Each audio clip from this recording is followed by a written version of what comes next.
Ah, for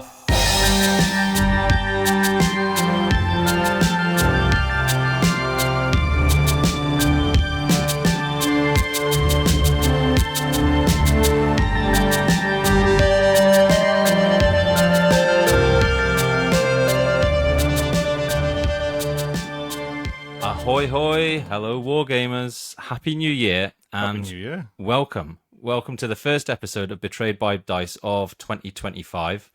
I am, as ever, your host Lee Burns, and I'm joined, as tradition and convention now dictates, by my co-host Daryl T. Stoker. Daryl, how was your Christmas and New Year? How you been? Yeah, good. Thanks. Happy Christmas and Happy New Year to you too. Time stamped the episode now, you realise, so somebody's going to have to be quick with the editing. With the editing. Yeah, it was good. Very quiet. A nice, quiet family Christmas this year, and my daughter, who's 5, was very excited about the whole thing. And I was working New Year, so but sick people stay sick regardless of what day it is. So I mean, go look after them. How about you? Yeah, really good. Busy family Christmas. We had 17 of my partner's family at ours on Christmas Eve. Wow. It's a Polish, like originally from Poland, so we were cooking a lot of non-meat, a lot of pierogi. Yeah. Loads of pierogi.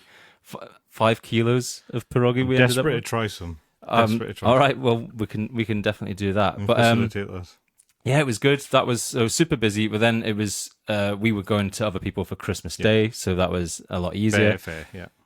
And yeah, Santa was good to both my kids, so that was Great. that was great. I managed to put together the Hot Wheels Ultimate Garage in record time. Santa's elves did. Yeah. Well, no, I mean it arrived Oh, did it?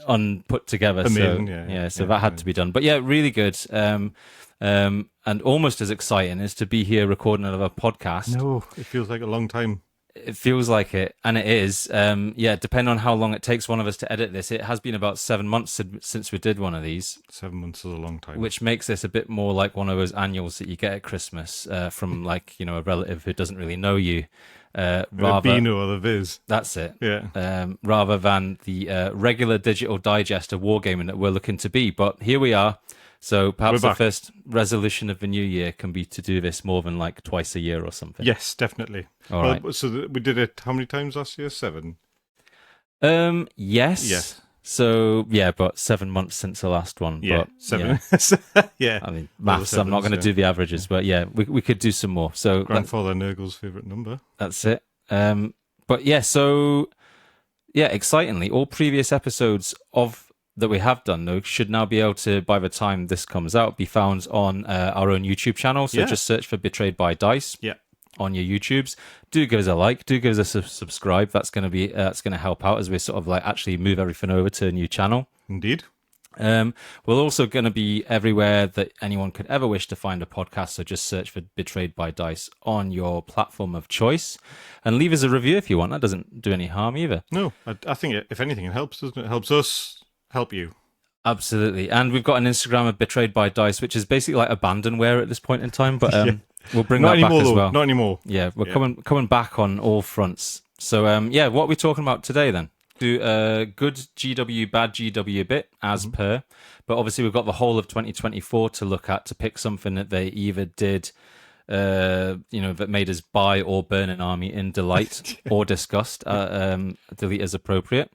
And then for the main topic, we're going to be talking about new editions. So we've had like an absolute veritable bucket load of new editions of games from various companies in 2024.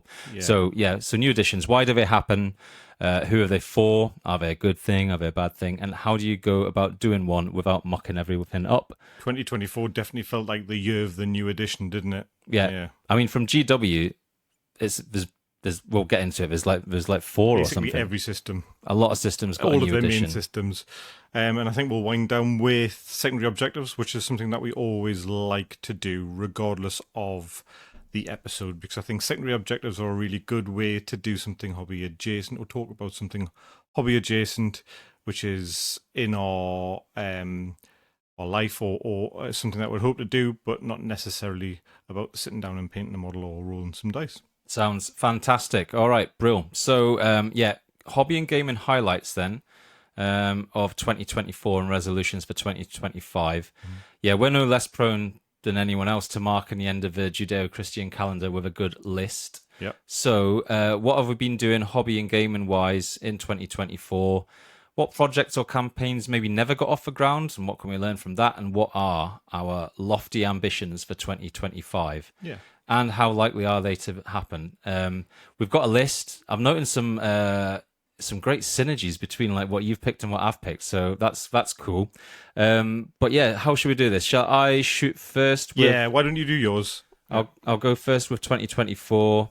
You can pile in with yours, and then we'll look to what we're doing or what we're planning for next year. Sounds good to me. Yeah. All right, perfect.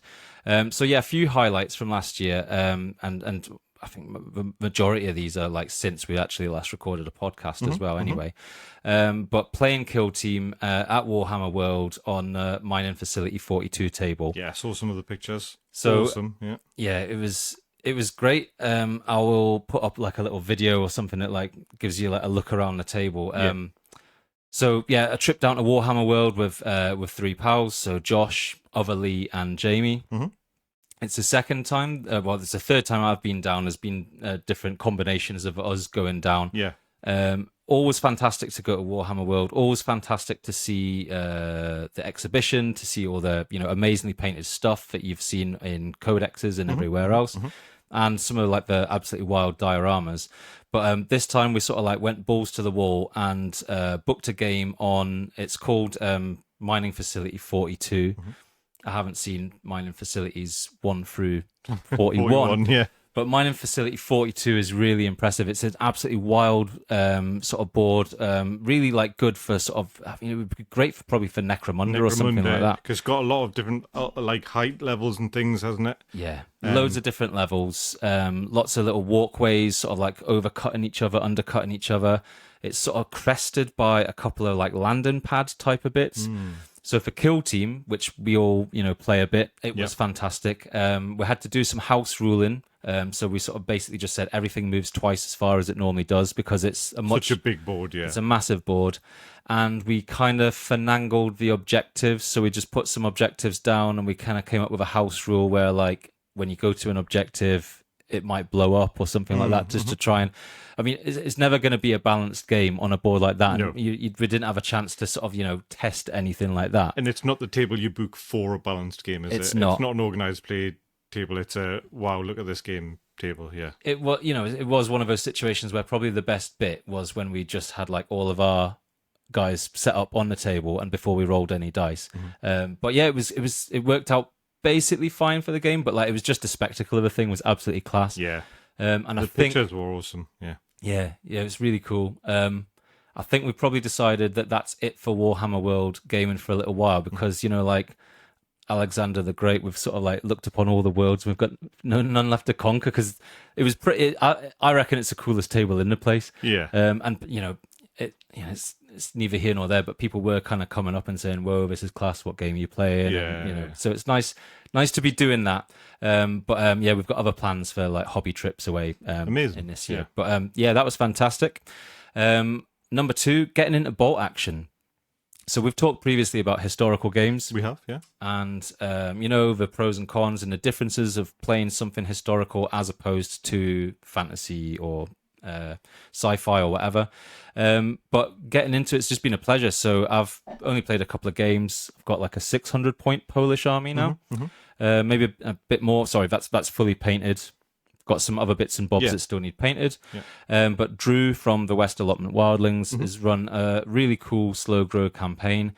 He actually did like a map, like an oil painting I've seen it, yeah. Which is so cool. It's inside like a folding box, yeah. So cool that, it's that thing of like in a campaign where somebody kind of goes the extra mile to sort of like just make something which, like is just really cool, basically. Well, grabs your attention. And yeah, I don't know. You've played a few games as well. I don't know if I completely love the game.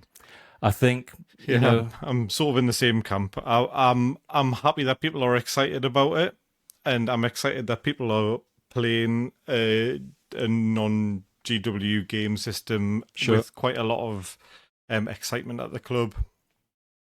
I think the games that I've played so far have been very much sort of beginner slash learning games without really focused objectives. And our friend Rob Smith, who's also one of the people helping organise that slow grow campaign, he's said the game really opens up a lot when you start factoring in all of the objectives and things like that.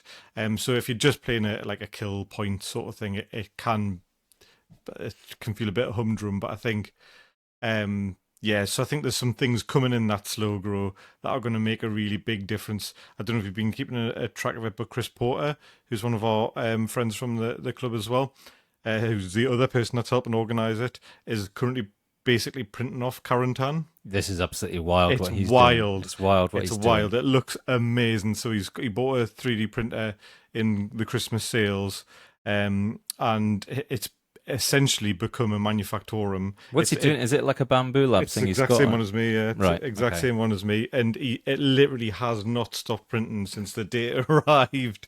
And he's got the majority of Europe in his office now. It's That's crazy. It's amazing what he's and doing. the files are amazing as well. It looks great. So I can't wait to play a game on a board like that. So let me say this: I think like the game in itself is fine without being absolutely brilliant necessarily. Yeah. I'm going off two games here, so everyone's mileage may vary, and like the bolt action fanatics can like scream at me in comments or whatever. Yeah. But the dice bag mechanic is obviously very cool. So where you're pulling your dice out, so you've got an idea of how many dice are left in there, and that's that's sort of governing activations. That's the thing about the game which probably most people know about, or it's sort of like USP kind of. I think it's also the most divisive part of the game. Right. That's one of the parts that I struggle with the most because what I like is a game that's won by you playing well. It feels like a swingy game. Very swingy. There's definitely been turns where I've had 3 activations in a row and essentially crippled my opponent's army, or vice versa. And this is not just in version 3, but in version 2 as well. Okay. Where I've had almost, like all of my good units activate when all of their units were in, suboptimal positions or whatever. And you're kind of like, I'm going to start activating things that aren't good now because I feel a bit bad, and I don't think that's the best thing to experience in a game. But it also adds a bit of a narrative element, doesn't it? Like the momentum of war and things like that. So yeah.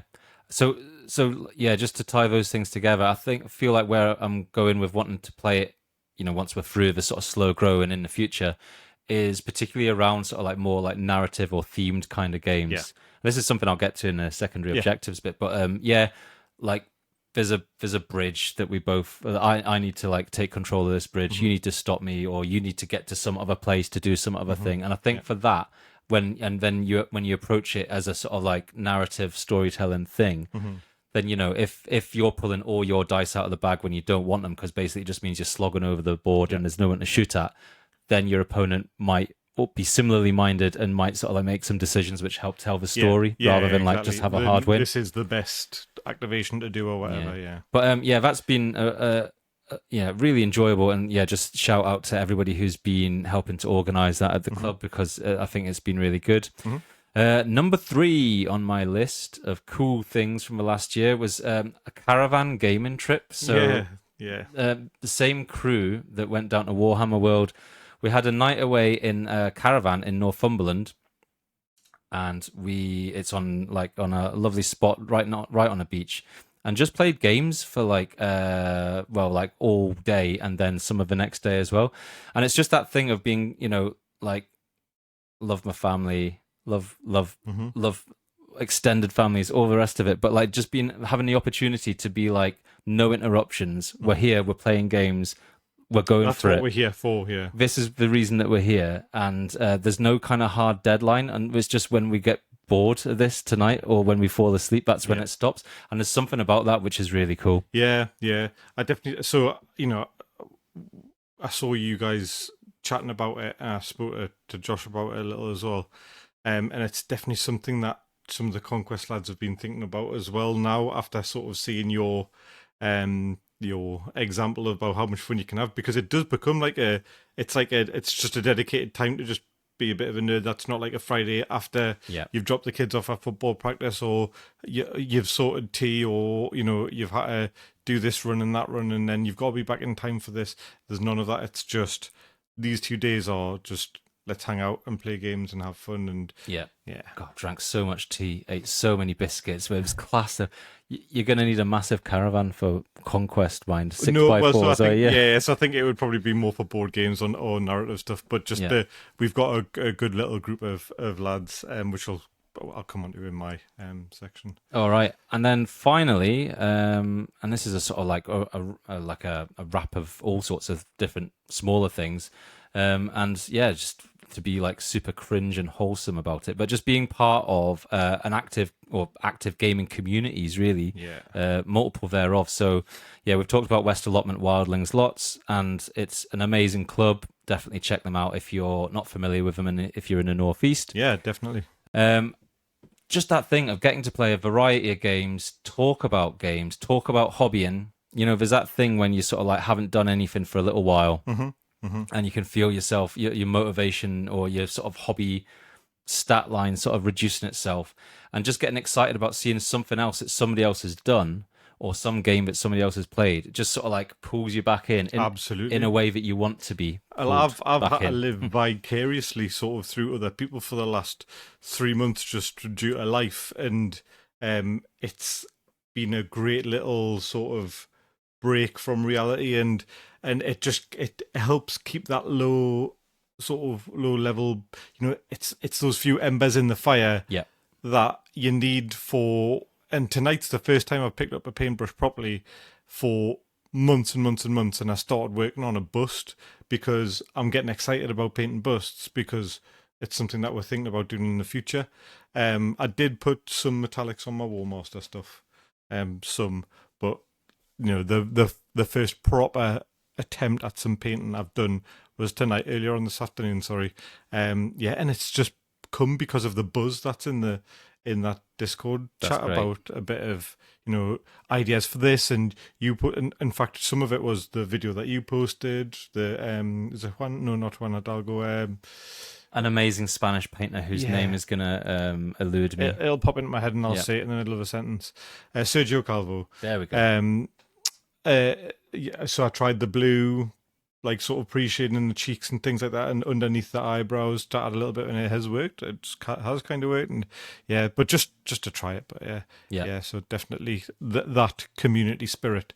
And actually, when you're not there, it's nice to just have a bit of a chat. It's like, I suppose it's our equivalent of going to the pub and having a couple of pints and talking about how your football team's doing or whatever, isn't it? It's just a bit of that thing that you find interesting to chat about. Absolutely. And that thing as well of there's so much stuff going on at West Allotment Wildlings, as there will be in all sorts of other clubs, and there's things which I haven't gotten involved in. So there was like an amazing painting competition last year, but just phenomenal. Some of the level of some stuff that was going on. So like Liam, a mutual friend, did a bust, which was just I thought it was kind of that was one of the things that drove us to think about this bust group. So I thought that was incredible. Yeah, what he'd done there, really good. And Drew's Wukong, that man has got some serious talent, and so he's actually been over to Spain and had lessons from Sergio Calvo. He's part of Sergio Calvo's Patreon, and then has been to a couple of his sort of like painting camps as well. But I mean, Drew is absolutely phenomenal. Just sort of next level stuff, really. Which and like. Yeah, if you put in the time and stuff, it's no sort of magic to it, really. But I mean, I think there's some hidden talent or whatever. But if he just puts in the effort, and he does like just absolutely amazing pieces. So, but my point being that I had no involvement in that painting competition at all. But just seeing what everyone was doing, really inspiring, and just like makes you want to then get back and pick up the brush and do something else. Absolutely. So those are my highlights. That's my 2024. So what's been the pick of the pops for you in 2024, Daryl? So the first one for me was the LGT this year, and in part or in large part because of the group of people that I went down with, So our very good friend Alex, who unfortunately is living at the other side of the country now for work and things like that, it's one of the opportunities that I get to spend some time with him, and me and Alex are really close. So it's a great opportunity to see him. I went down with Rob, so me and Rob travelled down together this time. And it was great. We spent so much time just like singing in the car and like doing music recommendations and just chewing the fat and talking about life and being a dad and all that kind of stuff. So that was great. And then when we were down there, we met with Dan and Martin, who are brothers, who also come to the club. Both really nice lads, both Conquest players, and play loads of other stuff as well.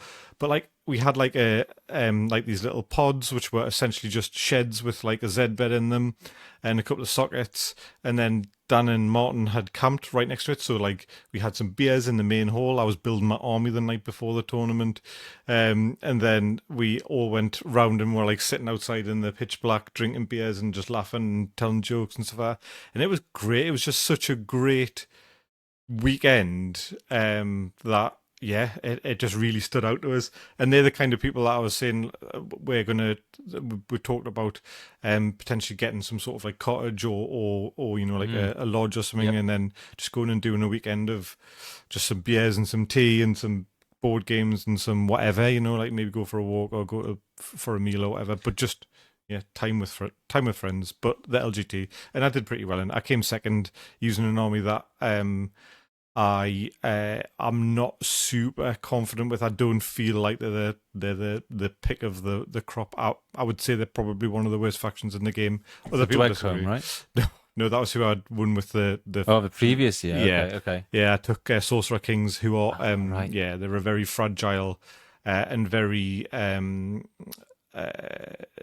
finesse style army. And were they new at the time? Yeah. So they had only been out for a handful of months, 6 months or whatever. So and then I got to see all the lads at the tournament that I'd normally see, that I know from the wider Conquest community, and I met some new guys as well, which was awesome. And I saw Yanis, who's he's an employee from Parabellum, and he's a really, really nice guy, and any opportunity to spend some time with him is good time spent for me. Was he happy to see Sorcerer Kings come second? Like, oh look, this army's decent. Yeah, probably, but I said, probably. I mean, Sorcerer Kings came like second, fourth, second, fifth, and something else. So there was, they were represented quite highly, but I put that down to the newness. A lot of people playing against them that had never played them before. Okay, sure. But I think more handy opponents managed to control the games quite well. And were those pods in that campaign, is that specific to the LGT? That's why it's there? It's attached to the so it's held at the Enfield Sports Centre in Edmonton, near London, and there's like a little campsite right next to it. Cool. Very cool. So you could walk there and back in the morning. It was good. So number 2, I played some bucket list games this year. So these are games that I've bought from Kickstarters, or like just things that I've seen videos of from obscure esoteric channels, and then bought the stuff. So I'm like, that's amazing. And then I realized that nobody else will have owned stuff for that game. So I usually buy enough for 3 or 4 players. But sort of in part, similar to what you were saying, the club facilitates that really well, because there's so many people that are just happy to play stuff. So Carl, our friend from the club, is somebody that I play a lot of games with, and he's almost become my sort of like game test partner now, because every time I get a new game, I know that I can sit down with him. We can both have a sit and read through the rules. We can play a game and just enjoy ourselves and sort of pick out the nuances that we like. So I played The Drowned Earth, which I probably we have mentioned on this channel before, but that was amazing, really good fun, very narrative, very belly laugh sort of experience. I played Monster Apocalypse, which is one that I've had for ages and I've wanted to play for ages, but it's a almost like board game-esque kaiju game. So it's like Godzillas and King Kongs and alien invaders, and then lots of little units, and you can smash each other through buildings and things like that. I mean, it's just a big like fight between monsters, and you move on squares. So it's... Who are you in that game? Are you like a monster? Well, so you have a team of 2 monsters, right, or well, anywhere between 1 and 3, and then you also have, like, they're called units. So if you're the protectors, which are the like the good guys, there's like sub factions. So there's like the pterosaurs, which are like your Godzilla looking ones, and then there's the Kingdom of the Apes, so that they're all your King Kongs and your the King Kong equivalents that So it's are quite there. sort of IP free. It's just Yeah. I mean, yeah. it's all very suggestive Yeah, of. yeah. There's one called Zor Maxim that looks a lot like Mega Man, but he's not exactly there. But yeah, it's just really fun, and it's not like dead crunchy. You can't like lose a monster in one action and things like that. It's just and it was just fun to roll dice and fun to do stuff like that. And the other one that I got to play after a long time was Dropfleet Commander, which I've loved for a long time. Really, really fun game, but I think it's just quite a niche audience game. And I played with Dan, who was one of the lads from the Conquest group, and it was lots of fun, and it was really crazy. Lots of chain explosions, taking out each other's ships, and all that kind of stuff. It's got a new edition just come out, so There's another one for the another list. one for the list. Yeah. Is this a sort of like void space combat Well, thing? no, so it's more atmospheric. So you're the Okay. so think of all of those animations that you see in 40K where they come out of the warp and then they're all like orbiting the planet, and then Right. there's like drop ships going down and stuff. That's what you're doing. So you're capturing sectors, you're fighting in atmosphere. You've got like fighters that can fly around in low atmosphere where they're not worried by gravity or whatever. But the bigger ships, if they get too low, then they start their atmosphere starts degrading and they start falling down towards the earth and stuff like that. So yeah, that was a lot of fun. Yeah, it's just a great game, and there was a lot of laughing in it as well. So that was good. It feels magic when you get to finally get round to something. It's been Yeah, on the shelf for yeah, like a long time, because if it's just sitting there unplayed, yeah. kind of smirking at you, saying The like, Drowned Earth stuff's probably been in a box for almost 10 years. Like yeah, yeah, that's mad. yeah. So it's a retro game at this point. Maybe, yeah. I mean, Is it it's still definitely had is a it few still out and editions. supported? Yeah, Yeah, mm, yeah. Right. so the guy that makes it, James something or other, I think. Instead of just running it as a game, he started to release these sort of like semi-co-op or semi-co-op competitive adventures, so that they're almost like a board game as well. There's like a little narrative campaign that you can do as well as just use the miniatures to play a game Right. of Drowned Earth. But the Drowned Earth just looks amazing because it's it's very focused on all of this multi-level terrain, and almost playing snakes and ladders of going down and up terrain and sliding down things and jumping from buildings onto other buildings and all that kind of stuff. Just looks great. And the third thing that I did was upgraded my printers this year, which I've been wanting to do for a while.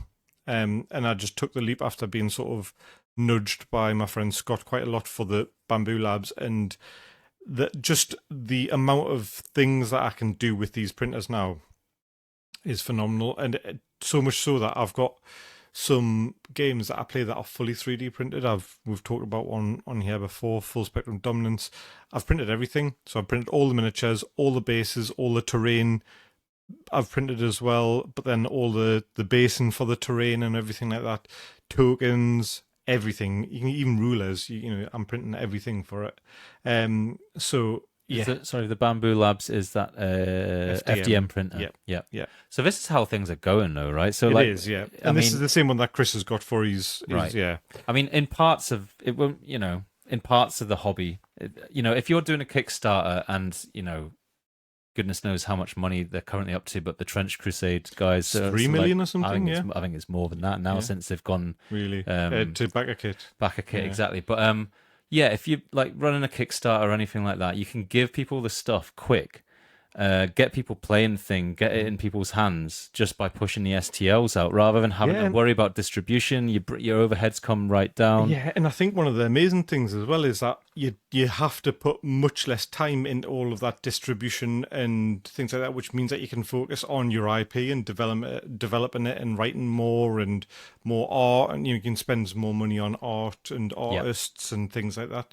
But Trench Crusade, I've got my Trench Crusade army printed off. Actually, I went with the Iron Sultan at first, and there's a few people at the club have got some stuff printed off now. I've done a few what they're called, Heretic Legion crew whatever they're called, warbands or whatever.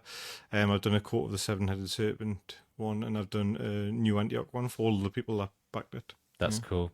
Yeah, Trench And that's Crusade good. looks amazing. And that's that's one of the good things about my printer, so that I've upgraded my resin printer to uniformation, and both of them now, the thing that I went for is the least possible input from me. I've spent, and our friend Josh has done probably about 5 times as much time into FDM printers as I have, and you can fiddle with them endlessly. Bamboo Labs basically took it all away from you, the responsibility from you, and they've got really tight, well-programmed tools that essentially set it all up for you.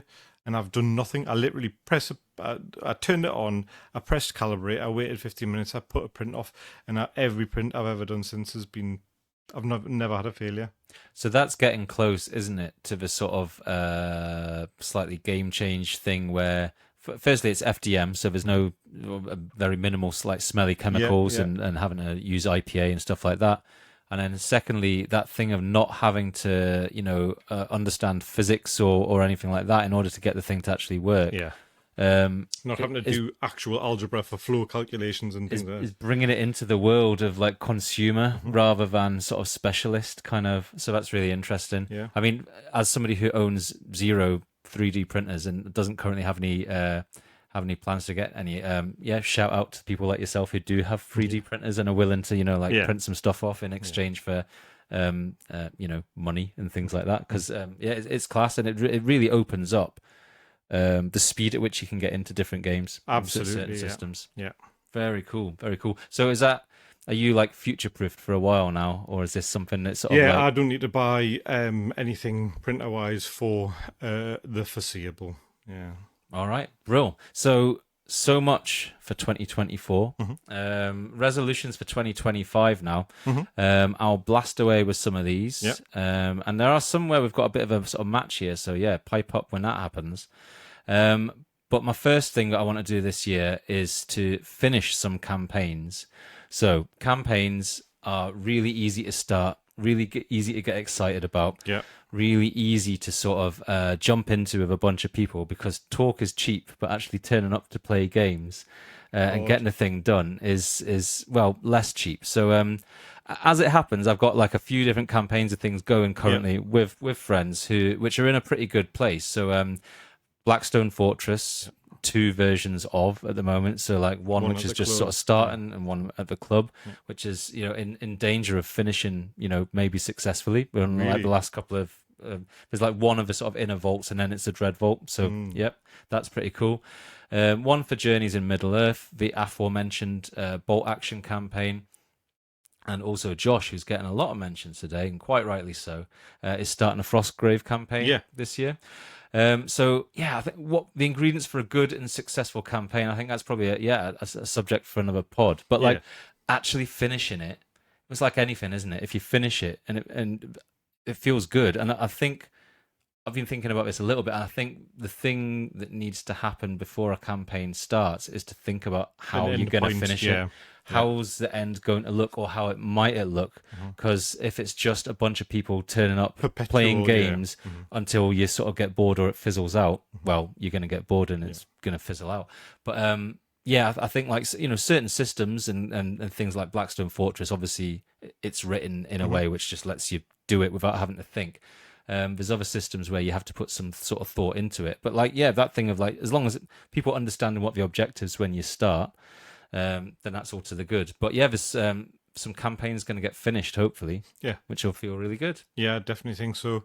I don't think I had one necessarily about starting a campaign or finishing a campaign.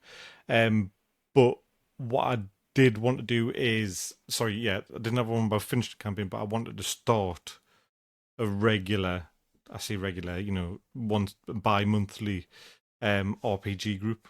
And RPG is something that I did for a long time when I was younger, and loved it a lot. And then I ran some of Lancer at the club, really enjoyed it, and it made us want to do it again. And I think I'm at the point now where my studies are finished. So I've got work life and home life, but more free time now. I'm not going to have to worry about if my dissertation's due and things like that. So yeah, I think a bit of time to do a bit of content planning and things like that is something that I am looking forward to do. So yeah, not finishing existing campaigns, but starting one. All right. Just one, yeah. And is that so? So that's a campaign that's not, rather than like one shot in various RPGs. Yes, so it'll just yeah. be a story arc. Yeah. Yeah. Very cool. Very cool. Second on my list of things which are definitely going to happen. I mean, that first one is going to happen. We are going to finish some of those campaigns, or at least one of them. Yeah. Yeah. Some of these, I don't know. I feel like journeys you could do. Yeah. That's well on the way. And bolt action seems to have a bolt action's got a life of its own, you know, a predefined set end point, doesn't it? So that thing of saying like, well, what is this campaign? Yeah. What's it going to look like? I mean, I don't know if it was mostly Drew or like the other guys as well, but like I don't know. They've been doing it in private, but so they've done a good job of saying like we're doing this at this point, we're doing this month, this number of points, and then it's all gonna end up in like one big battle at the end where presumably Chris has printed off all of Quarantine, all of the city that we're going to be fighting through. All right, so second on my list. Probably going to be looking weird though when the winter dress pools are running around in Quarantine with the like Iwo Jima, like US Marines and all sorts of things. But that was really cool. So I had a game against Drew. I'm Poles. He's Finns. The Finns are crazy in Second World War. Like they're here, there, and everywhere. And this is a thing we talked about. It is a way. I'm not going to sound like Greg Wallace here and say that I'm an amateur historian just because I've played like a couple of games, but it does make you think about what was going on and what you were doing. To an extent. It's still a game and you can take it as seriously as you like. But Drew had these guys that came on in like the fourth turn or something wearing skis and like, but we were playing on like on a grassy mat. It was. I think it's safe to say we're not taking this as seriously as some people take the historical war games, while still, having respect to the material. Have you seen the fan boats with the machine guns on the front? No. Oh, so it's like a sledge with a fan on the back, and then like a Maxim MMG just strapped to the front. Great. I mean, I just think Drew needs to get his guys into some sort of like North African situation, skiing down sand dunes or whatever. Sweating in their massive coats. Those guys that come on, he's got, I forget the name of the unit, but like they're absolutely deadly. Anyway. All veterans and tough fighters and this, that, and the other, and blah, blah, blah. Yeah. Very good indeed. All right, sorry, we'll get around to it. My second thing was get a bit better at one game. So, having said how fantastic it is to be part of a wargaming club where there's loads of games going on, and that's all true, it's definitely still the case that the downside of playing lots of different games is that I've ended up probably feeling like kind of a noob at all of them, rather than getting into one system, not to be great at it. I've got no real ambition to be like the guy, player, not a super competitive player, but just to be able to play a solid game, exchanging blows with somebody and feeling like you're not making daft mistakes, basically. Absolutely. I'm sure you'll be happy to hear that. I reckon the game that I want to do that with is Conquest. That's a very good choice. I've got a full army ready to go. So I've played the Spires before. So that is a plan for this year, is to get a few reps in with Conquest. To sort of remind myself how things are and how they're working and figure out what it is that I want to do with the Spires, because there's different ways of playing them. They're very versatile faction. I don't know if you've seen what's number one for my resolutions for 2025, but number one is to help Lee get back into Conquest. Wow, fantastic. Yeah. Right. So the subnote was, it's my favourite game, and I enjoy rolling dice with you. A perfect combo. Yeah, absolutely. So how are you going to do your first resolution then? How's that going to work? Well, I think arranging a game is going to be the first point, isn't it? We'll pick a digestible points limit. I quite like 1,200 points and playing on a 4x4 board, just to get back into the habit of making your deck, activating in order, bringing your reinforcements on, things like that. So I have played, like, I had a game or two when it was version 2 or second edition of Conquest. Has sort of a lot changed since then? No. That so the game is still version 2. there's a few factions have now changed a little bit, and they feel like they've been brought in line with the new rules. A couple of the factions, especially so Nodes and the Wadroon, were both kind of waiting for a little bit of a well, not a glow up, because the Wadroon were very strong, but they were very difficult to get a really good grip on. Everything had to go in exactly the right order. Exactly, with and then if anything got messed with, then your order felt a bit, and it would be really difficult to come back from. And Nodes were just a little bit under the power curve, and it made it quite a difficult experience for some people, and it forced you into a specific build. So they've all got a bit of a glow up now, and they've all got 2.0ified, and maybe even a little bit 2.5ified, so to see what's coming down the line in the next year or so. But the good thing about it is it's all free updates with a free app build, free app and free rule books and all that kind of stuff. So all of the things that are coming are all gratis, and you're not having to worry about buying another 35 quid book that's already out of date when it gets there. As with some systems. Yeah. Cool. Yeah. So yeah, we're going to play a 1200 point game, and we're going to throw it down. Sounds really good. I think with Aspires, I think like the way I do quite enjoy putting out just like a massive meat shield kind of army, and like have loads and loads of regen, and obviously they're excellent for that. And the really good thing about them, one of the things that changed is that the Biomancer now can make one of those light meat shield units, which typically wouldn't be able to score a scoring unit. Ah, good stuff. So cool. You can use your droves of drones to actually do something rather than just be annoying. Yeah, really annoying. Okay, brilliant. Third on the list is play some war games with my daughter. So age 7 now. She's got a wild imagination. So maybe the perfect age for it. War games is in inverted commas here. I'm not about trying to induct her into Conquest or 40k or something like that. But we have in the past, I did play like a very sort of slimmed down version when she was a good bit younger actually, of Warhammer Underworlds. So on a hex board. How did I do it? I think I basically just ignored all the power step cards, and we just played it like you move your guys around and you roll some dice and you see what happens. And so either that, or I was thinking also Hero Quest. Do you know what might actually be a perfect game for that? And I'm happy for you to take the stuff. Go for it. Monster Apocalypse. Because it's quite cartoony in aesthetic. It's not really like serious and like everything looks all creepy and whatever. So it's all it is even when you do hit someone, you only ever do 1 damage out of their 10 damage pool or whatever. So you can do things that are fun, like smash someone through a building, and then your daughter probably really enjoy that. But then it's not like, you smashed it, and then I'm going to calculate, and then I've done 7 points of damage to you, and now actually I'm winning.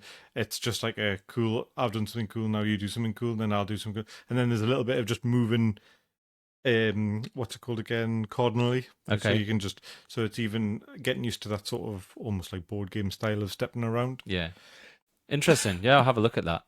I mean, I am very conscious of like not wanting to be that guy or that dad who's like, I don't know, go on, do this, and you need to do this, but like there is that thing of like, if you just finding that thing which like which they find interesting. I mean, she's just gotten really into old N64 Pokemon games. Amazing. Like the thing that makes me really sad though is the fact that you described the old and N64 in the same, because old Pokemon games for me are the Game Boy games. Yeah. Sure thing. I mean, everything's relative.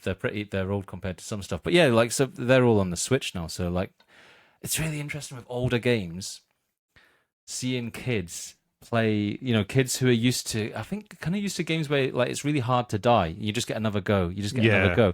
It's really interesting seeing them play like ancient versions of Mario where like when you're out, that's it. Forget about Start it. again. In the same way as like trying to get them to understand that you can't, there was a world where you had to wait for a television program to come on. Anyway, whatever, I'm sounding really ancient here. But the point being that just to try and find that game where it's something that I'm going to enjoy, and it's something that's going to spark her imagination of it, we can do together. And also that, child number 2 can sort of like watch and sort of like figure out if it's something that they're interested in too. Definitely. So yeah, absolutely that. And then a couple more things. So finish one long-term paused project. I got heaps, man. I've been through and done a full inventory of the pile of opportunity the other day, and I've got so many opportunities, more than I probably need. So this could be any one of an Eldar, Combat Patrol and Small Army that I started, Aeronautica Imperialis starter set, Blood Bowl starter set, Hail Caesar starter set. So these are all things which I've been super hyped about at a point in time, made a decent start at, like multiple miniatures, a few squads, whatever it is, and then something else came along. So I'm not finishing all of these, but to finish one of these at some point this year is feels achievable and would be really cool. Did you choose Bale Tan for your Eldar? Yeah. You did, yeah. So green and white. No, sorry, no. The red guys, just the vanilla red guys, what are they called? With the Wind Riders and stuff. I would never go Beal-Tan because I can't paint thorns like the really good people can do them. I'll show you one day. Me and Amanda, my fiance, went to one of those places where you go and paint pottery, and I was like, I know exactly what I'm doing. Painting it black and then doing some Beal-Tan thorns on it. Well, that's cool. No, did it not? No, is it not that cool? did not look good. Cool. All right. I blamed all of the equipment, but yeah. I'm forgetting my Eldar factions. Who are the red guys that are fast? And the box art is painted like. I know who you mean, but I can't remember the name. Well, okay, never mind. But anyway, somebody tell in the comments. Yeah, them. Not elsewhere. That was no. That's black and white, isn't it? Yeah. It's not going to happen. No. But it was that project was a sort of experiment in like, can I make contrast paint work on smooth shapes? So there's not many factions with smoother shapes than Eldar. Yeah. And you can if you just sort of do the Juan Hidalgo thing of like sloshing it on and then tidying it up and babysitting it. It's going to really annoy us that I can't remember what faction my Eldar are. Never mind. I would like to finish them at some point this year. Definitely. And then last and definitely not least is to acquire and get a little bit good at using an airbrush. And this ties in with, other things and like having absolute heaps of unpainted miniatures. I've been putting off getting an airbrush just because of sort of thinking of not having the space. The logistics of it, yeah. The logistics, exactly. But then I'm like, well, I've got a garage, for most of the year. It's not going to be completely freezing in there because I don't want to be spraying paint in places where humans are living in the house necessarily, and I can't be bothered to get like a sort of like vent that goes out a window or something like that. And also, if I'm spraying anything like streak and grime or anything enamely, it's going to stink. So the idea is I'm going to stick it in the garage. So I'm going to get, I think, one of those sort of £100 Fengda kits with the compressor, right, and like a cheapo airbrush that comes with it to see how I get on, and then take it from there. So good. This is all learned the hard way.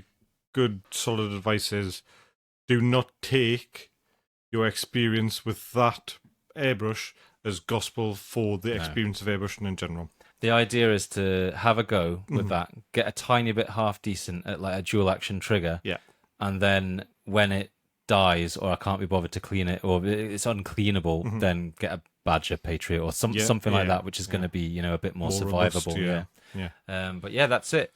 I've just bought a Galeri airbrush, a 0.2mm one. So there's a guy on YouTube called Tesseract Miniatures who does a lot of like Infinity and things like that painting. He's an English guy, and he reviewed them and he was really sort of complimentary of them, so I checked them out and they're reasonable price, look good build quality, get lots of accessories with them and things like that. So I'll give mine a try and let you know how it is, but they do a version of it. So I bought the really fine detail one, but they do a one that is a 0.5 and a 0.3 needle as well, which is similar to my Badger. And yeah, I mean, you can do pretty much everything. I think they're about 70 quid. So and I think they're essentially meant to be a knockoff of Evolution. Was it? Is that Iwata? No, the Infinity. All right, yeah, CR Plus, right. Which is the one that Harder and Steenbeck. Harder and Steenbeck. Yeah. There we go. Yeah. Yeah, I think it's meant to be a sort of a clone of that, but yeah, it seems pretty good. I'll show you before you go. It looks like a nice bit of kit. Cool. So yeah, I'm excited to get into that because there's a whole bunch of things that it's just going to speed up. There's a lot of time saving, especially if you've got a faction that is going to have a lot of say red on them. Yeah. And you can apply it over a modulated base coat like a zenithal or a bit of dry brushing or whatever, and get really, really consistent results without having to sit and babysit, especially over things like tanks. Like a Falcon, you would have to do a lot of babysitting with contrast, right? But if you're using inks, or because that's all the contrast is, if you're using inks or an airbrush, you can do a really nice, consistent coat and get really good results with it. Cool. I've got some extra mentions here, Yeah. which didn't make the full list, but I'll rattle these off quickly. 1, trim that pile of opportunity. So, like, I did a full count, 762 models. That's too many. Get that down. Rookie numbers. But then tied into that is to beat last year's model count. So, like, what was last year's model count? 101 miniatures, but and exactly the same number that I did the year before as well. So consistent. I think I got to 101. I was like, I'm leaving. No, it. that's it. I'm leaving it. That's my number. I've done at least as much, yeah. Exactly. So I've got like 6 years of miniatures to paint or something, which is enough. Gaming trips away. So I've mentioned already we've got a trip planned in Edinburgh next year. There's a couple of really cool looking board game cafes in Leith, and there's loads of craft breweries and all sorts around there. So sounds great. Nice places to eat. Yeah. And finally, buy a dice tray. So like I've been rocking my Tupperware with a bit of foam. Tupperware box. Did you put that foam in because I complained about them being rattly? Mate, no, I don't know. I've Tupperware box. Get a mouse mat that you're not using anymore because nobody uses mouse mats because we don't need them. And then chop it up so it fits the Tupperware box perfectly. Really good and reliable dice tray, but I think now is the time. Yeah, as like a dedicated member of the wargaming community, that I need to sort of upgrade and move on. So I made I sort of got that one and upgraded it a bit, which is the ones that the clubs have got, and I really like it, but they are big, and I ended up swapping it for going down to the LGT. To the Amazon, I've got these ones for like 11 quid, and it's got like that, those like elastic fabric things that you get around a wet pallet. Yep. Like those bands. It's got one of those around it. You take it apart. It's got like dice storage and separate compartments on one side, and the lid itself is a dice tray. Yeah. It's very good for the sake of 11 quid, and it's felt lined and stuff like that. So I'm sure you can you can find one that's in the colour combination that you like and all that kind of stuff. All right, beautiful. So there we go. That's my plans for 2025. Mostly sort of fairly achievable. Yeah, I think it's pretty easy to do. But yeah, how about you? What's in your list? Right, my list is going to be to help you get back into Conquest. We've already spoken about that. Number 2 is shedding the Games Workshop big game shackles. I feel like I'm still going to keep my cool stuff that I really like. I've got some Adeptus Titanicus stuff, cool. Which I'm into. I've got some Necromunda stuff, which I'm into. I'm not saying it's the end of me and GW altogether, but I just don't play 40k. I don't really play AOS.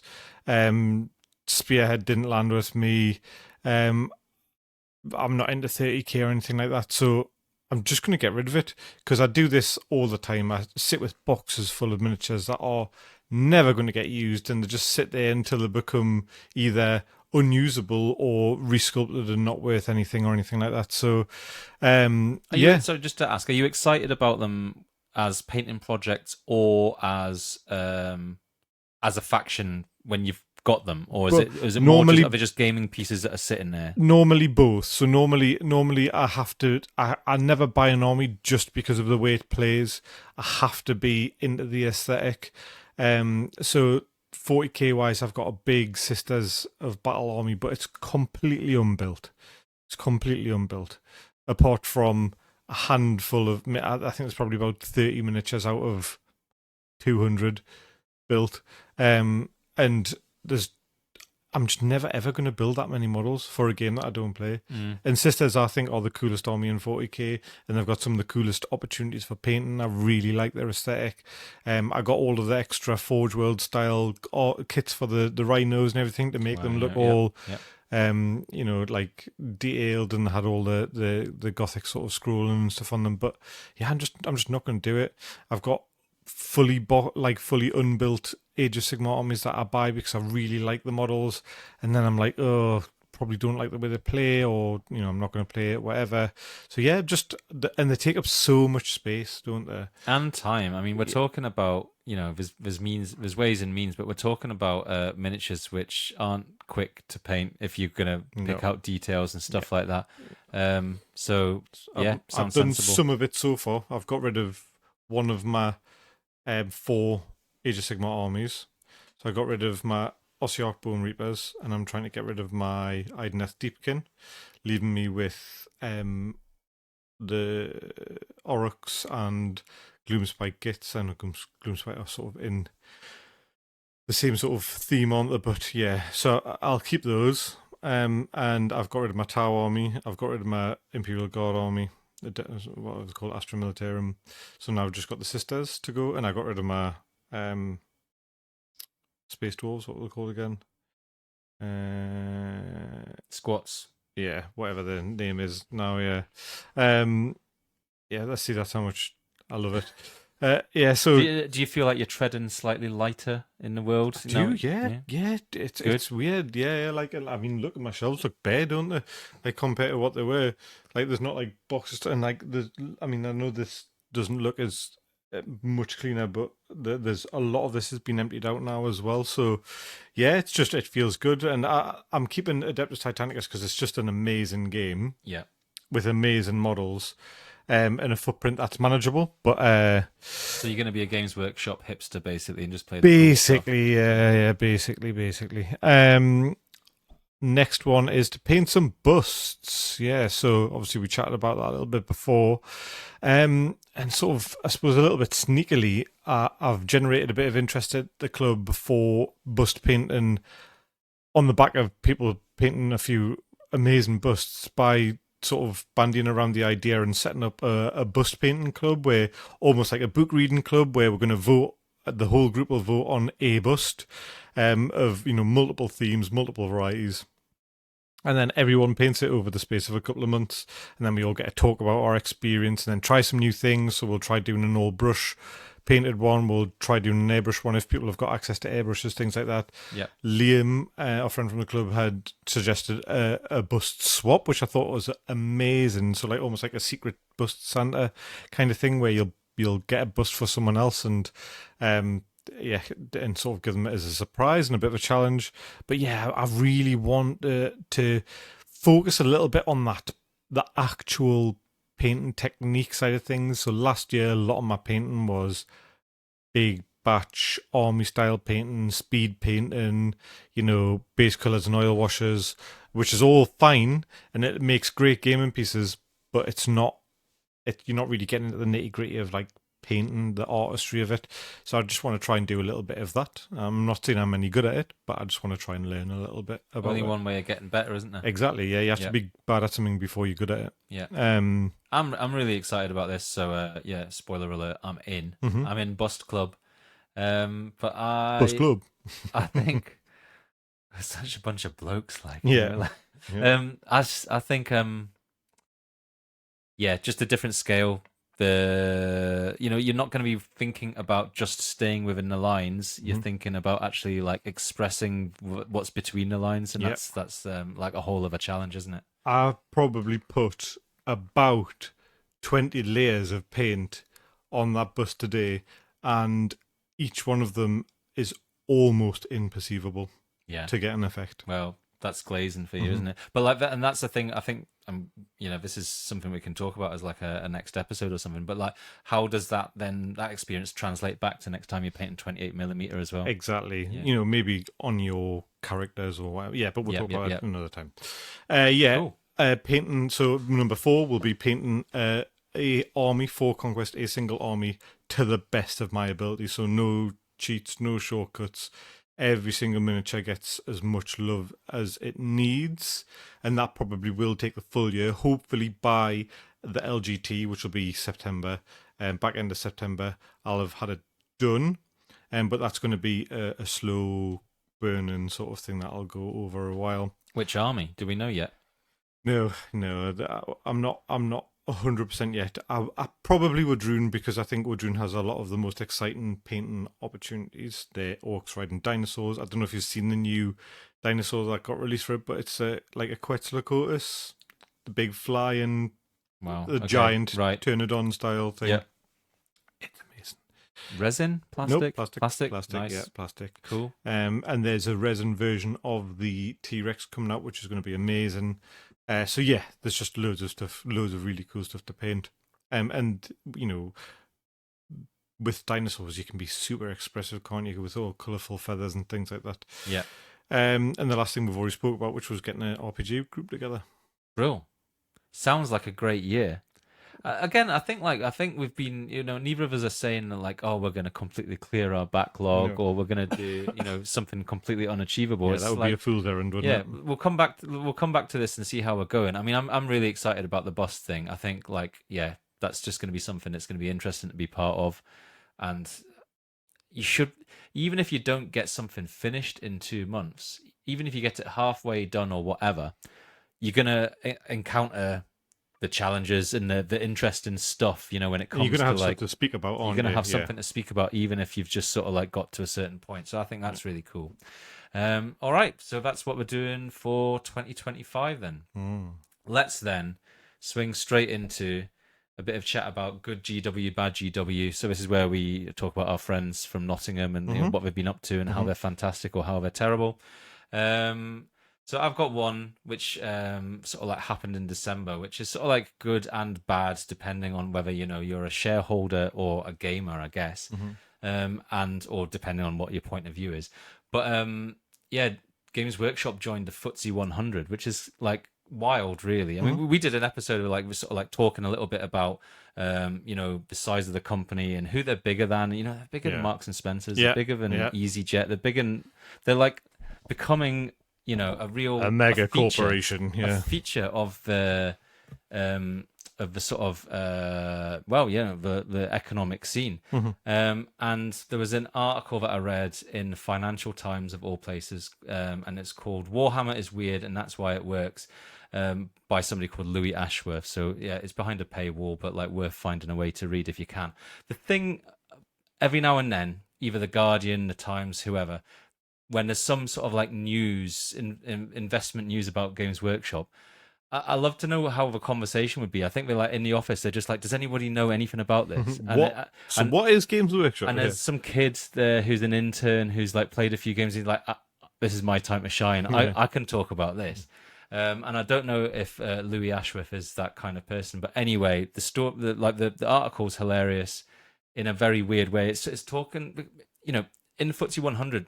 A lot of our pensions are now going to get thrown into anything that tracks the FTSE 100 now includes an investment in Games Workshop, and it's so like it's there's stuff in the article about institutional investors trying to figure out what the hell such and such a unit is, and actually going to like Games Workshop stores and like trying to understand what people are doing. And I mean, for all sorts of reasons, it probably is an amazing thing to invest in because people actually pay them for their marketing. They don't have to market anything. They just write novels and websites and things like that, which are all, to be honest, just marketing for plastic Amazon soldiers. Paying them any amount of money for licenses and all that kind of stuff, aren't they? So. And there's all of that stuff. And I was listening to a podcast with Luton and the guys from Adeptus Ridiculous. So there's Bricky, who used to be on Dice Check, and Charlie of Penguin ZO, I think his channel is. He's got like, so he was the new guy talking about Warhammer. Right. He's got like 12 million subs or something on his channel. He, like a lot of people, has played, because he's a gamer, basically. It's a gaming channel. He's played like Space Marine 2. Loved it. He's like, what the hell is this? What are these miniatures? These miniatures are kind of cool. Yeah, I sort of think like I can buy Captain Titus. And he's probably like a multi-millionaire, so he's bought all the Weta Workshop stuff. So yeah, so there's new audiences coming to it, man. It's wild. Yeah. What does this mean for like gamers? I mean, more of the same, right? So like expensive miniatures, sometimes good rules, sometimes not so good rules, sometimes absolutely dog crap rules. Yeah. And And yeah, if you're up for it, then fine. But it's just interesting to me that like that like Games Workshop's got to this point where we're talking about it, or you can talk about it as being this sort of like megalith of a company, Yeah, really. yeah. I mean, it's phenomenal that a company in that space has managed to achieve that, isn't it? Baby steps in the very But I shallow suppose the end bad GW of side of it the is it pool of free encourages rules. their incredibly You all right? predatory pricing structures and things like that. More FOMO. Yeah, I don't think Yeah, we're going to no, Yeah, no worries. I'll start. So one thing for good GW maybe to say is just in the last over the last year we've seen baby steps maybe into the world of like free rules. So Kill Team came out, you had to buy the book, but as all the faction rules were free PDFs and they get updated every time there's a change. Yeah. That's really cool. That really reduces the need to like buy into the game, or the cost of buying into the game.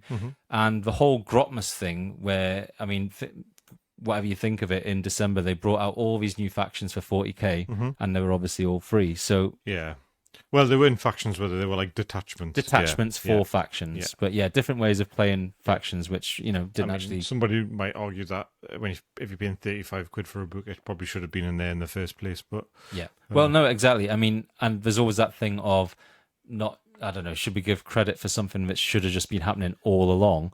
yeah, But yeah, still better than not doing it at all. yeah, fair. Anyway, Fair. I can't help but sometimes think that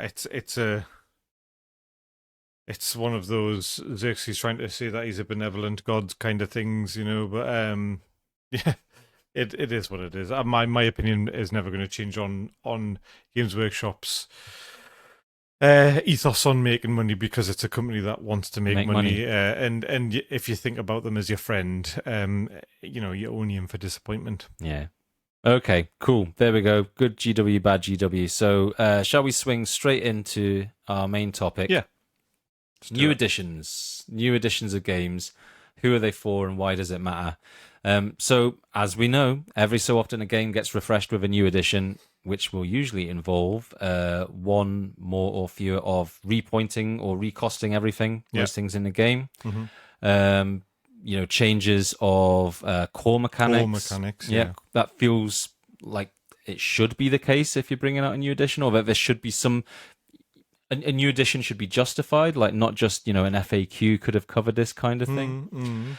Interestingly, do you think that it should be the case if the rules are free?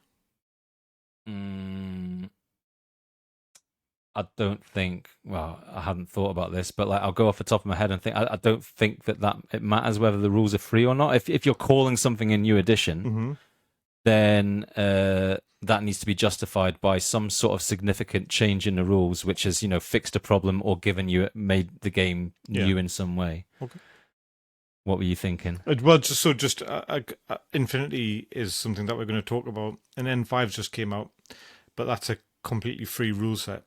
And actually, something that I was going to chat about later is the fact that I love how a lot of the meat of the game has stayed the same, and it still feels like you're playing Infinity, but they've done a lot of work in denesting or streamlining processes.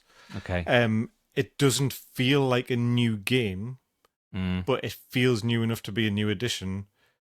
If I had to pay 35 quid for that book, or 40 quid or whatever, or buy a new starter set to get that rule book, I probably would have been like, yeah, I would have just rather have done without a new edition. But because it's free and it's just a full rules update with new profiles and there is new rules and everything like that, I'm very welcoming of it. Yeah.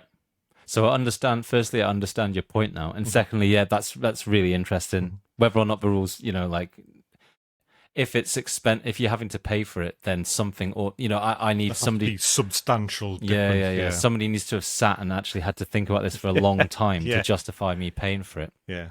But as we've said, we've had an absolute slew of new additions in 2024. So GW brought out new additions for AOS, for Kill Team, for Underworlds, and for Middle Earth. And I mean, 40k is still in its first year, really, just over its first year. When did it come out? Like November or something? It was previous. It's going to be late summer of 2023 that it came so out. I mean, it was still in its infancy as a what's it called? As a new rule set, wasn't it? Yeah. Because it was a full new rule set. Yeah, you've mentioned Infinity N5 came out. Mm-hmm.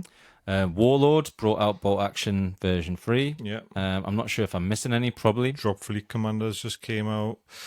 Conquest is in its first year of its, just over its first year of V2 or second edition. Malifaux came out with third edition. Oh no, that's probably a little bit older than a year now. But yes, I did look up Malifaux because I was trying to think when that had been. I think it might have been 2022. Yeah, but yeah, out of the loop. Yeah. But yeah, so it can often result in fundamental changes to the game, like when 40k went in a 9th edition and the boards got down to they ditched 6x4. Yeah. Why? Yeah. Or the turn structure, the win conditions, the core engine. So yeah, and the meat of the game. The meat of the game, and as we've seen, new additions can happen anything from every 3 years. That seems to be absolutely baked in how GW go on pretty much every system. Mm-hmm. Or as is the way with our friends, as with games like Bolt Action, so that just got a new edition after 8 years, or never, and we can just be stuck with one edition of a game. Mm-hmm. So why do companies bring out new editions? There's a few obvious reasons, but we can sort of flick through here pretty quickly. To get new people playing and generate hype for the game. Yep. To sell a starter set. So it's a great way of selling, 2 factions of a game. So the idea is you can go half as with a friend and get one faction each. But then only one person gets a rule book. Yeah. Or you can be like, that can be the plan, but you just buy the box yourself. Yeah. And then you've got like the first faction that you were going to get. And all of a sudden you've got like this whole other army that you could buy loads more miniatures for at some point further down the line. Yeah. And the FOMO engine with those starter sets really kicks in, doesn't it? Because then, there's such good value, I might get 2 so that I can bolster my force, and then people are selling the halves that they don't want, and blah blah blah. And next, to reset the meta, which is a reasonable thing to do. So a game can get to a point where it's easier just to that's the type of reset that I believe is the most important. Mm-hmm. I think when a game becomes stale. Yeah, and it isn't. Guild Ball had it's a technically a new edition now as well. It got re-released with a rehash of the rules. Okay, but it's probably more of a 0.5 than a new edition. Mm-hmm. Sorry. Yeah, no, absolutely. I've put here to trim down miniature ranges. I mean, there's ways of doing this, but if you had a certain flavor of Stormcast when the new edition of AOS hit, that was a bad time because they basically ditched a whole swathes of armies, and that's even happened as well in Middle Earth as well. There's been a whole bunch of stuff that's I'm not up on this, so I don't know whether it's quote gone to Legends or whether it's just there's no rules in the game anymore. No, there's a lot of Legend stuff, I believe. So exactly. I mean that's frustrating especially with a lot of games that have got quite a long legacy tend to have veteran collectors that have built armies over 5, 10, 15 more years that have models that don't have rules or aren't playable in stores or whatever anymore, which feels frustrating for it would be, if it was me, I would be very frustrated. I think that's a difficult thing to sell to someone, isn't it? Oh, well, by the way, the stuff that you own doesn't actually do anything anymore, and you can't take it to your local tournament, and you need to spend another 300 quid to get to where you need to be or whatever. Yeah, a bit rubbish. I mean, we'll talk about this when it gets to whether or not you go with the new edition or stay in an old edition or something. Yeah. I mean, you still own the miniatures. But how important it is that they have current supported rules and in how a new important edition. It is that you've got someone that wants to play the older rule set. Exactly right. It's all about that. And then we've talked about how there can be different types of new editions. So incremental sort of things which like probably are sort of more on a sort of like a deep FAQ type Yeah. of situation. Yeah. And then there's other things where it's just like a hard reset and like the actual core engine is completely different. Nothing's compatible anymore. 7th to 8th was a big one for Warhammer, wasn't it? Yeah. And I mean, I don't know. It seems to be the way as well with 40K and some other systems that it's like once every second new edition is hard reset. So like 7th to 8th was 10th wasn't as much of a reset as they made it out to be, was it? no, that Yeah. feels like a 0.5 type of thing. Yeah, the kind of just went, oh, there's some rules from 7th added back in. You can put your Universal special rules are back, baby. then stick the character into a unit instead of having them run around on their own, things like that. Yeah. Are new editions good for gamers then? We've talked about why companies actually do it then. What are your thoughts on this? Is there anything that you would, do you look forward to a new edition of a game that you're interested in? Well, I suppose it's all contextual, isn't it? Like we were saying, if you're looking at a new edition that is going to breathe some new life into maybe a game that's got a bit stale, especially in the competitive arena, that's great. If it's going to add a couple of new factions in, and those factions require a bit of a adaptation to the rule set to make them work and things like that, absolutely down for that. If it's just we've got to 3 years, something needs to change, or we've sort of created such an arms race that we can't actually have two of our armies in the same arena anymore, and because one's so far behind the other, that it becomes a bit of a thing, doesn't it? Then it doesn't feel as good. I don't begrudge paying for new sort of content. Yeah. So like if it's like, right, Malifaux 2nd edition up to 3rd edition, we're changing all the cards. There's a faction pack. It's 30 quid. It gets all the cards that you need for all of your faction. Yeah, fair enough. And there's a rule book for another 20 quid. Fine. I'll happily pay 50 quid to play a whole new set of rules. That's fine.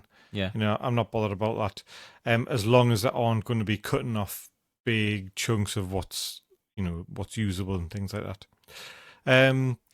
I think I'd asked you, so like an example which is often given of like a new edition which did involve people having to buy a whole bunch of new stuff for the force that they currently had was X-Wing. X-Wing, yeah. So I never played any X-Wing, but like you did play 1st edition, is that right? I did, yeah. And what was the whole thing with 2nd edition? What were they wanting you to buy? Well, so the movement templates changed, the dials changed, the cards changed, the attachments changed, and the little things that go on your stands changed. So that I think like they're like fire and arcs changed a little bit as well. Maybe. And did that all feel like there was good reasons for it, or was it just? Did it feel like it was just to sell stuff? I did not play X-Wing to the point of going to tournaments and things like that. I played at a friend's garage with the same 6 folk every couple of weeks or whatever. And when 2nd edition came out, we stayed with 1st edition. So it was never like a massive sort of thing to me about changing editions. Sure. In hindsight, and probably now that I have more expendable income and things like that, yeah, probably would have just spent because I'm sure the card packs were like 20 odd quid and a new set of tokens. And I love buying tokens and templates and stuff anyways. So, an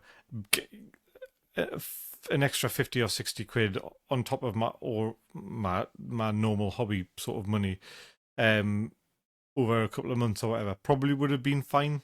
Sure. It probably would have been fine, and I'm sure 2nd edition was okay as well, but I didn't like adore the game so much that I felt like it was really necessary. Okay. Yeah. I've mentioned here, like, it might depend, your reception of a new edition might depend on whether, and I think you maybe alluded to it there, whether you're a casual or a competitive player. Yeah.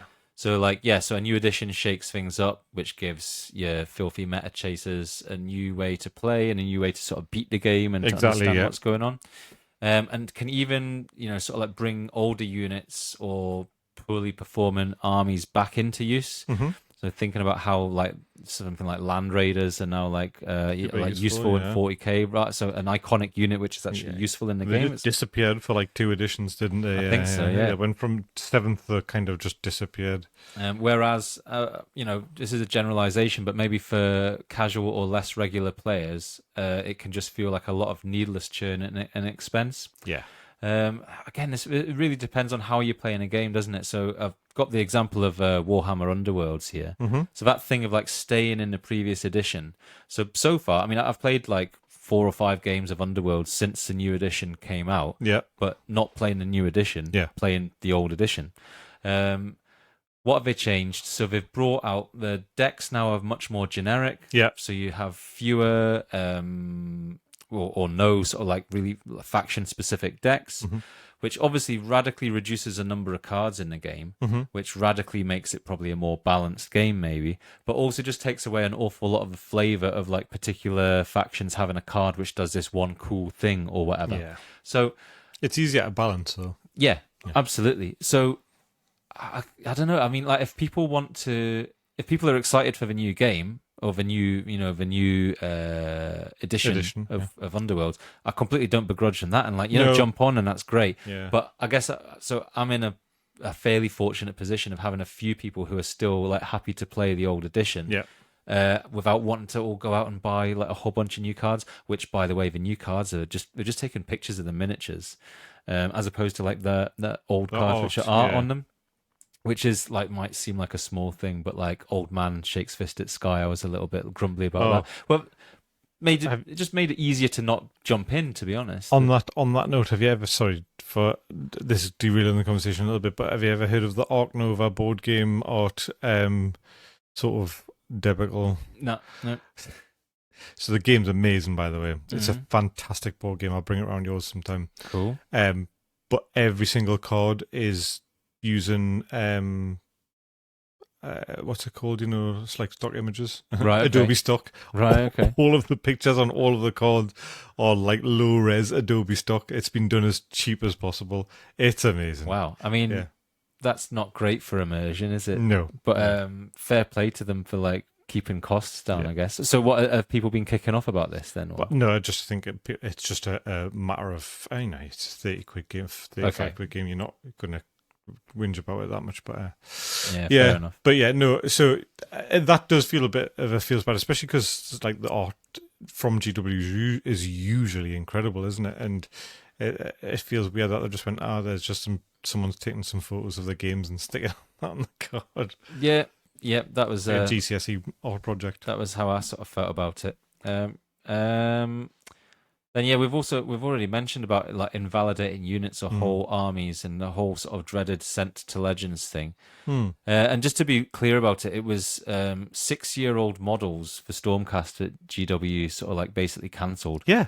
I mean, so that's AOS, not long enough. Yeah, AOS hasn't really been around for that long. And a lot of the first edition and a half or first 2 editions worth of Stormcast were just deleted, weren't they? So yeah, that's pretty crazy. I'm not a big Stormcast like fan or anything. I mean, and a lot of people are going to say this about Space Marines as well, but they do just kind of look like a lot of guys and girls wearing armor that are probably fairly interchangeable. And I think, some of them have got wings, some of them have got hammers, some of them got spears, blah blah blah. And if 2 reasonable people can say like, oh, those guys are whatever, invigilators or whatever, then fine. Is that an actual unit? It could be. I've been doing so many exams recently that word made us just feel a little bit unwell. These are such and such. Yeah. Then fine, but like it is still. I mean, you can't take them to tournaments. Certainly, you can't take them to Warhammer official tournaments. Yeah. And it feels bad to like have a bunch of your things. Probably quite a lot of money invested as well. Yeah, of course, man. Hundreds of pounds in because it was the stuff. A lot of stuff from like the box set from 2 editions ago, I think, wasn't it? So that's no good. Slightly more positively, a new edition can be a great chance to jump in. Yeah, definitely. I'm definitely hoping that's going to be the case for some of the games that I play. Things like Drop League Commander. because a new edition usually brings some cool box sets with it, like little army deals and things like that.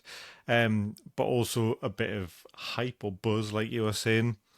So I'm hoping that and I think especially so a lot of our chat now has been focused around the GW style churning of new editions, but some games don't get new editions for 7, 8, 9, 10 years, whatever you're saying, what you were saying before.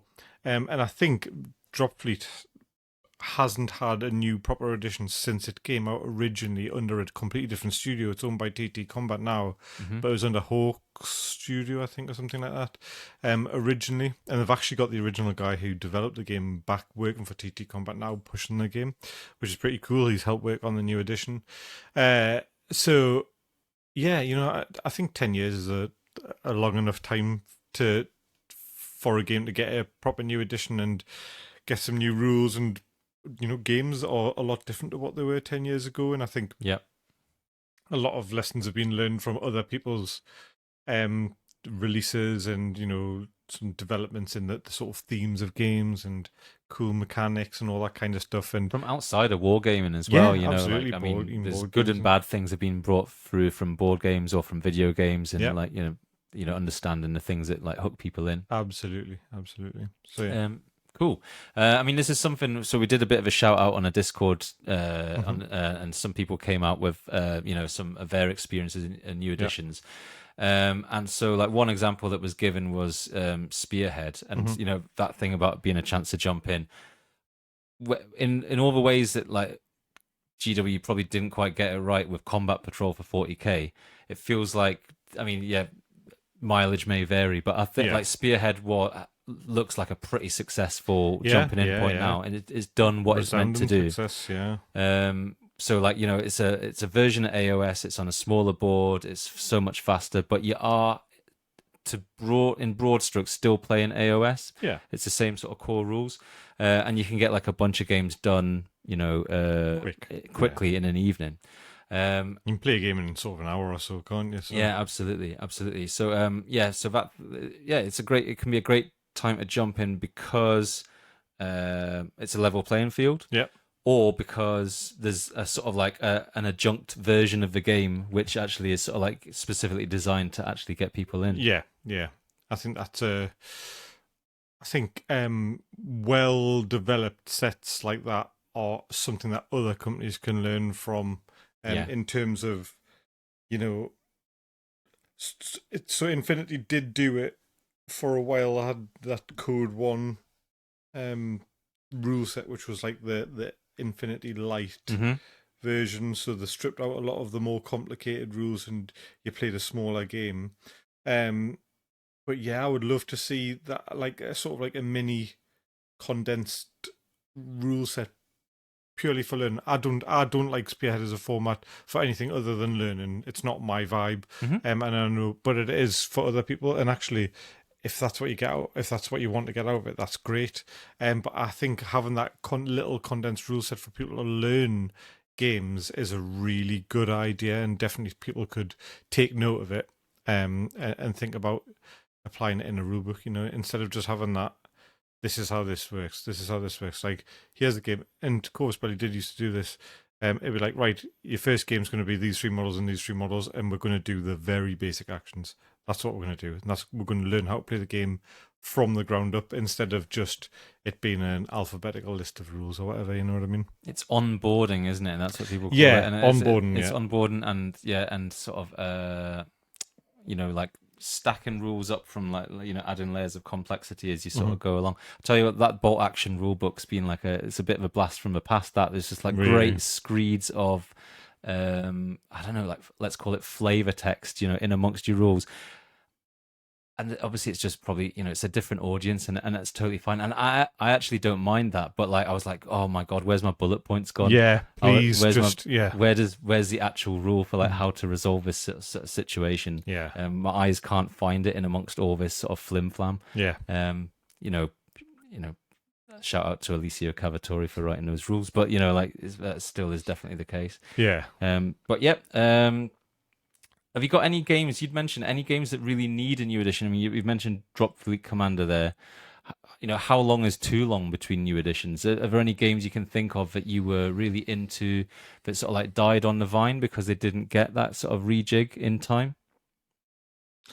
I stepped out of Malifaux for because I felt like it had stagnated a lot. It's got a new edition that I haven't played. I've bought models for because I'm quite excited about trying it. But that was definitely one that that I felt needed it, and it took a long time to get. I also left A Song of Ice and Fire, which I played religiously, and in fact, actually, the original channel that we posted to was built around. Well, you had so much content around that game. But so I was really devoted to it, but it just lost everything that it had because it would get not even a proper FAQ a year, once every year, and the internal balance was terrible. And it was treated like a board game, not a war game, even though it was a war game. And it was just, yeah. Is this a game that had like a great core engine or like pleasing mechanics then? Yeah, it was amazing. But then you just didn't get that support it just fizzled. Well, put it this way. I mean, I ended up, so I was part of the group that ran the LGT for it, and at best we had something like 140 players. So I had a big tournament, number. And that year I commentated and streamed and commentated a lot of the games, and I think out of the 7 matches that I commentated on, the 7, because it was a 7-round event, I think 4 of them were mirror matches, 3 or 4 of them were mirror matches, because there's 2 exact lists. That was the only way to win. Was the best list. So, and it was, if you were there to win, you were playing that list. So how did you make that fun, like commentary wise? It was terrible. Right. It was absolutely terrible, and people there was one guy that basically just stuck with his, because I'm sure he was just worried about my mental health. I drank quite a lot, right. Yeah, but that was, yeah. I might have to go back and link me up to some of that footage then, like like going mad, commentating on mirror matches. Okay, okay, fine. So, and we've mentioned there's also, like a new edition can actually be, and it isn't, this can be for good or bad reasons, but a chance to bow out. It's okay to recognize that a new edition, for whatever reason, isn't for you. You don't need to buy in. And if you do have a group that's sticking with an old edition, great. If not, there's a lot of games out there. There's a lot of ways to find your joy elsewhere. Or you can just leave it for an edition. Like this isn't for me. I still have my force. I've still got my armies. Whatever it is, I'm gonna hang fire and see what happens in an edition's time. Yeah. All of these are options. I was just gonna mention a couple of things from 2024. So about new editions that kind of like. For my experience, which sort of demonstrate this. So, jumped into Bolt Action. If it hadn't have been for a new edition, would I have got involved in that? No idea. I'd fancied it. Do you think it was a shove? Do you think it would have happened at the club without a new edition? Probably not. It's that thing of getting a few people saying, "Oh, look at this! This looks cool." It's we can all start at the same point. Yeah. Nobody's going to have this new box set. Does anybody want to share it? Does anybody want to share it? Exactly. Yeah, exactly. I mean, we did an episode talking about military games, or real world based games. Before Bolt Action was announced. Yeah. And it was just sort of like fortuitous. Then, not long after that, they did announce there was a new edition coming. I was like, right, there we go. That's the little shove that I needed to actually sort of like they converted me as a customer. Talked about potentially doing something, didn't you? Yeah. Then elsewhere, back in GW land. I've mentioned already that I jumped out of Underworlds, or at least stuck with the old edition, and that's fine. I mean, it's not for me. It's never going to be my main game. It's a fun game to play like a couple of rounds of, quite socially. It always amused me that they called it the ultimate competitive miniatures game, or whatever the exact words were. Whereas for me, it was the ultimate uncompetitive sociable miniatures game. I know that there's ways of balancing it, but for me it's more about like, I've only got 3 or 4 guys, this is going to be done in half an hour, it's fun, I'm going to try and manage my deck just to make some cool stuff happen, and I'm going to enjoy saying the names of these ridiculous rules as I sort of like inflict them on my opponent, kind of thing. And then on the third category, game that I've moved into the new edition of. I mean, I say that I've played like 2 games of a new edition, but I will play a lot more. Is Kill Team, and that very much comes under the incremental change. So the core engine of the new game is really it's the same as the last edition of Kill Team. They've tidied up a lot of wording of rules.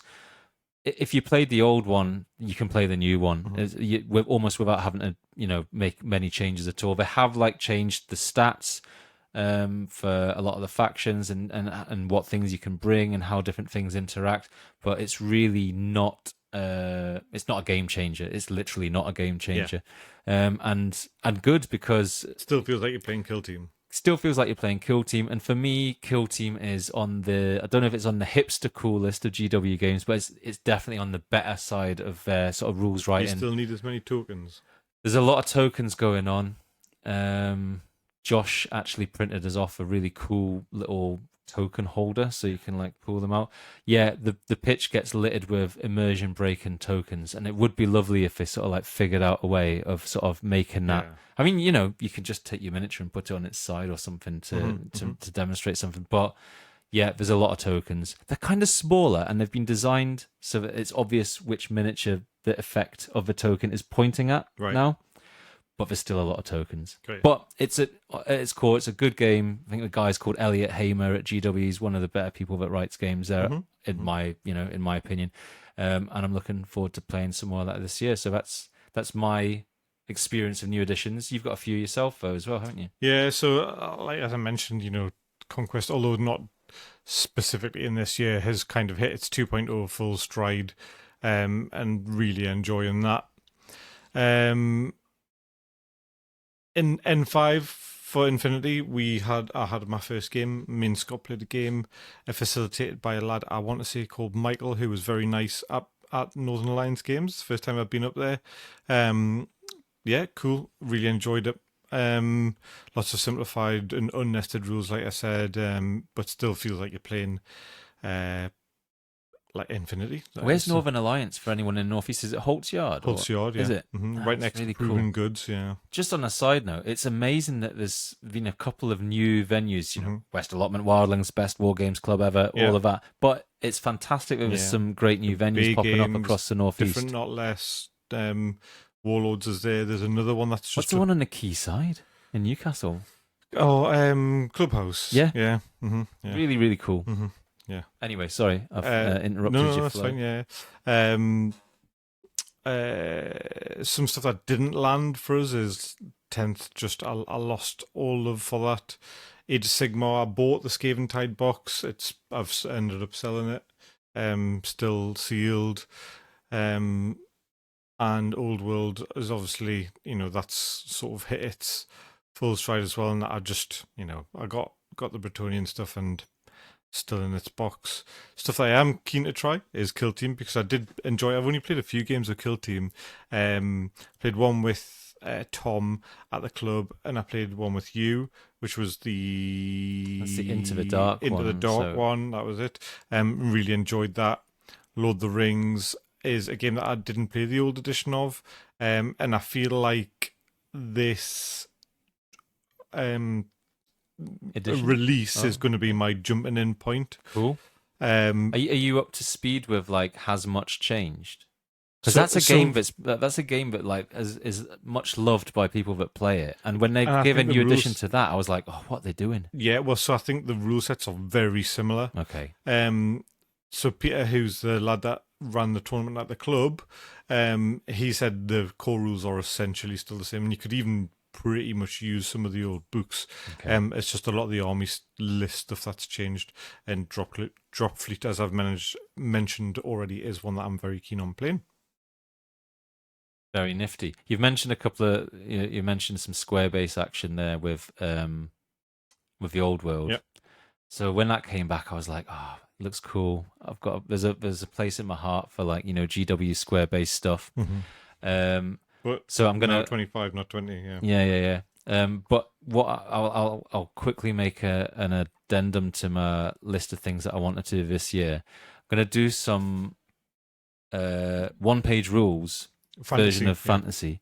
So 1-page rules is so straightforward. And to start with, I'm going to just like me and Josh, I think, are going to play the absolute most basic. It literally is 2 sides of A4 rules, which is hilarious when you compare that with like either, the big red book that you used to get for 8th edition. Because I would, part of me wants to play some 8th edition fantasy, and part of me just doesn't have it in me to like learn all the tables and stuff. I've got some friends that still play 6th, and they really like it. Yeah. They think 6th is the one. Is the one. Well, fair enough. But just 1-page rules, and it's 1-page rules has got that lovely thing where if you learn the rules for one, and particularly around things to do with like the morale mechanic, then you've also learnt the rules for their version of 40k and their version of Age of Sigmar, and So their it's all version. like quality and There's like 2 stats really that you need to know for every unit. So yeah, there we go. Final thoughts, new additions, good, bad, or a necessary inconvenience? I mean, the answer is, as with everything, it depends. But yeah, overall, how do you feel when a game that you're into gets a new edition announced? I'm usually keen. If it's a game that I like, I'm usually keen, yeah. Because, I mean, who doesn't want more of what they love? You know what I mean? Absolutely. If somebody says, here's a chocolate, would you like another? Yeah. You never say no, do you? I mean, you might to try and look polite, but you would want to say yeah. Very cool. Yep. Okay. More of what you love. That's new additions. Brilliant. Nothing more to say on that. Let's go finally then into secondary objectives. So this is where we're talking a little bit about something wargaming adjacent. Do you want to shoot with your first your one of these, Daryl? So and actually it kind of probably links to your point earlier on about what your hobby goals and things like that. And you were talking about some war games with your daughter. Have you ever thought about doing any RPG stuff? So yes, I do have, and I've got a copy of No Thank You Evil, right? Which is it's based off an RPG system that I'm going to forget the name of, but effectively it's a little adventure. There's quite a lot to it. There's quite a lot to read as the grown up, but basically you're going on an adventure with your kids through this world. I tried to play it with my daughter when she was a bit younger, and I was gonna DM it, and it was going to be her and my partner who were the protagonists. And there was a bit early on where they might potentially get split up, and that didn't work out well at all. No. So we sort of ditched it at that point. But like it's something that what I have done in the meantime is played a couple of choose your own adventure games. Great, Jackson and Livingston. Yeah. And that has gone much better because me and my daughter are both, the one person who's like wielding an axe and trying to get through this dungeon and get the dragon and all the rest of it. So that's a long way of saying yes and no. So, yeah. So that's my secondary objective, anyways, is to try and get my daughter Ellie to do some form of organized role play. She loves imaginative, creative play. She loves make believe. It's always, Dad, pretend you're a dragon. You've got no wings. I'm going to give you wings, and I'm going to use this magic spell. I'm going to do it, and I would love to be able to go, okay, you want to do that magic spell? Roll the dice and tell us what you get, and then talk her through what and it's never going to be anything difficult. But I think just forcing that little bit of, oh well, it hasn't happened, so what are you going to do instead? That little bit of thinking on your feet and a little bit of ad lib and all that kind of stuff, and just building a cool world with my daughter will be really nice as well. So is this something you're thinking of like doing from scratch that you would write, or have you seen like any games that you would build off the back of? Or so I've seen a few little bits and bobs, and essentially I think there's a few sort of it's almost like a 40k decks of cards where you're just like, this is the world, this is the objective, this is a twist or whatever, and then and really it's going to be very freeform and very, like hammed up a bit. If she says, oh well, I want to sprout some wings and fly, and that's not really a rule or whatever, but you know what, it doesn't matter.